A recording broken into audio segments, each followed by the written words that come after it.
The Galaxy Z Fold 8 Ultra takes all the hardware improvements from the Galaxy Z Fold 7 and expands upon them in a lot of meaningful ways, including a brighter display that's nearly crease-free, a bigger silicon battery, and upgraded ultra-wide camera. But the lack of an S Pen remains a bummer, and you have to pay $100 more. Samsung is back with another generation of foldable phones, though things are shaping up to be a little different this year. There are 3 new Galaxy Foldables, and that means the successor to the Galaxy Z Fold 7 is being given an ultra upgrade. It's easy to be cynical and assume this is a simple name change, but it feels like Samsung has worked hard to make the phone worthy of the name Galaxy Z Fold 8 Ultra. While the incoming software and AI features are not that impressive with the exception of the foldable friendly now notch, there's plenty of hardware upgrades to be excited about. This includes a brighter and nearly crease-free display, a larger silicon carbon battery, and an even thinner design. Plus, you get a beefed up 50 megapixel ultra-wide camera, but there is also some trade-offs versus Samsung's Galaxy S26 Ultra that I wish you didn't have to make. Samsung has invested a lot in improving the screen on the Galaxy Z Fold 8 Ultra. The screen itself is now brighter, offering up to 3000 nits, up from 2600 nits on the Galaxy Z Fold 7, while Samsung has added an anti-reflective coating to ensure that the screen is visible no matter the conditions. Having compared the Galaxy Z Fold 8 Ultra side by side with Z Fold 7, the difference is very noticeable. The Z Fold 7 looks dull and washed out in comparison, while the Z Fold 8 Ultra is noticeably brighter and cleaner. The anti-reflective coating is pretty nice too, which should make the new foldable easier to use in direct sunlight. The big upgrade is the new Flex titanium display, which adds a titanium plate and a flexible titanium alloy film to underside of the foldable OLED panel. The benefits of these 2 layers are threefold. It improves the strength and durability of the display, reduces the thickness of the display panel itself, and reduces the amount of creasing in the display. It doesn't erase the crease completely, but it's a lot less noticeable than the crease on the Z Fold 7. The crease is still there, but it's a heck of a lot harder to see. For me, the most exciting upgrade for the Galaxy Z Fold 8 Ultra is the silicon carbon battery, a first for Samsung. The battery capacity has increased from 4400 mAh to 5000 mAh.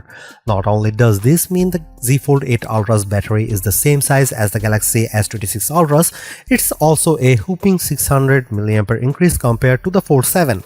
Samsung claims that the Fold 8 Ultra battery will offer up to 27 hours of video playback, up from 24 hours on the previous model. Samsung has also taken the chance to upgrade charging speed, boosting wired charging from 25 watt to 45 watt, which Samsung says will restore 67% of your battery in 30 minutes. Wireless charging has also had a boost from 15 watt to 20 watt, though the key to magnet are still missing in action. Galaxy Z Fold cameras have not been on the same level as those on Galaxy S series phones, but Samsung has been slowly making changes to close the gap. Last year, that meant adding the 200 megapixel main camera lens, and this year, it's the ultra-wide camera's turn to get some new hardware with a 50 megapixel lens. It's a marked improvement over the 12 megapixel lens that was packaged into the Galaxy Z Fold 7.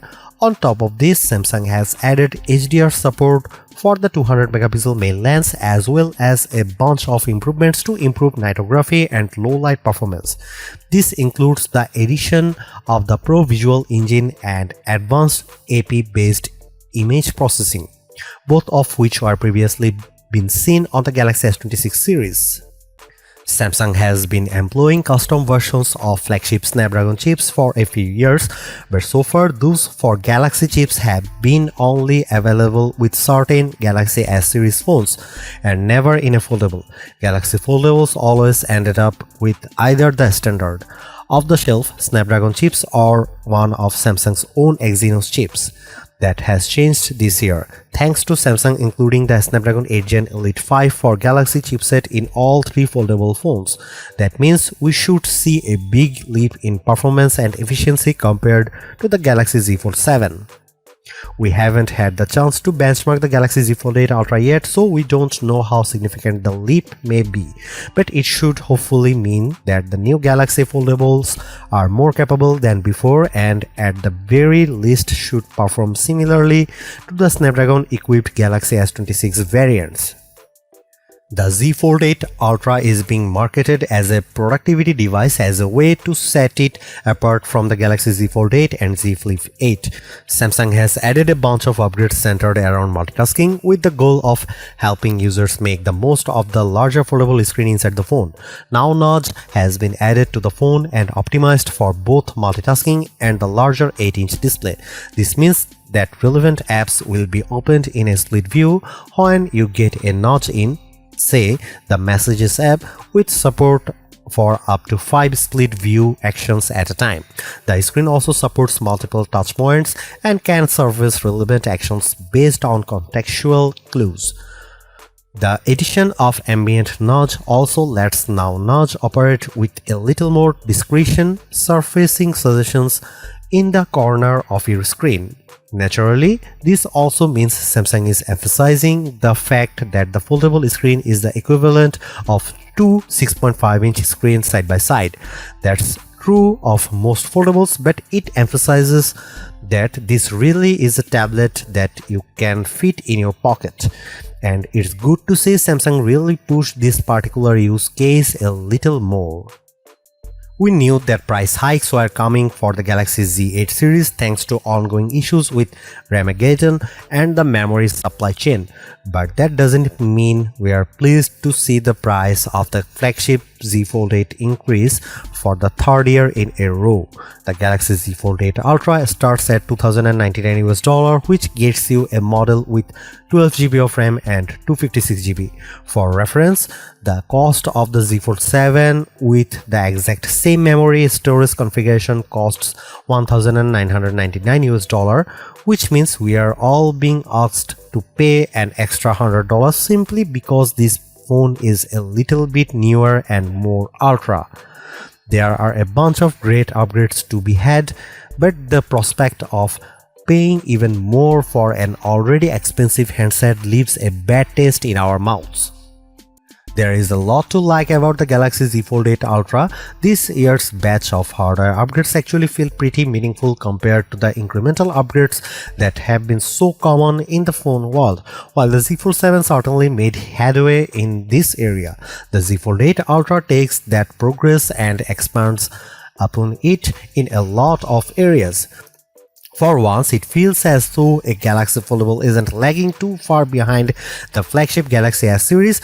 That's all down to the greatly reduced crease, upgrade silicon carbon battery, faster charging, and upgrade ultra-wide camera. It certainly feels as though the Ultra rebrand is more than just a cynical name change. However, the Fold 8 Ultra is certainly not the perfect foldable. The price has risen by $100 for the third consecutive year and it still falls short in a few areas. There is no S Pen, no privacy display from the Galaxy S26 Ultra series, and the lack of an IP68 rating means you should not take this foldable to the beach. Still, based on the limited time I have spent with the Galaxy Z Fold 8 Ultra, I am optimistic about what this next generation foldable has to offer.